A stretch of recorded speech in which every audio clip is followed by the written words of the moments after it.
Legendi järgi räägitakse selle tamme vanuseks 300 aastat. Mina isiklike rõngaste lugemisel nii palju pole saanud, kuid selleks on olemas spetsiaalsed inimesed looduskaitses, kes tulevad ja hindavad selle tamme kännu järgi lõpuks selle tamme tõelise vanuse. Olen eraettevõtja Ain Sats, olen tegelenud metsalõikusega palju aastaid. Siis nüüd hetkel pean saekauplust, müün stiilitooteid valdavalt, tegelen stiilisaagide ja valjastustehnika remondiga. Ja no, selle puu kohta võiks nii palju öelda, et nii jämedat puud ei ole muidugi elus lõiganud ja nii vana puud ammugi. 100-aastaseid tuleb palju ette. Tammepuud ei ole üldse lõiganud, pole kogemusi elus. Et saab näha, kuidas see asi õnnestub. Ja kännu järgi me saame ka tamme elu hinnata. Aasta rõngas puul on nagu inimesel haiguskaart, kus on kogu tema elu kirjas. Kahju on, et need inimesed, meie kooli vilistlased, õpetajad, koolipersonal, kes on 90 aasta jooksul selles mõisahoones meie koolis käinud 25.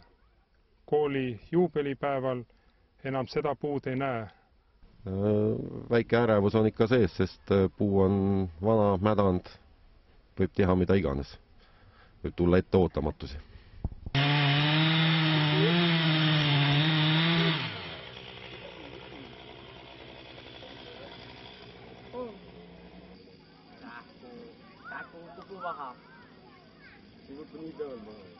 Luba tuli ära.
Tähtsad asjad.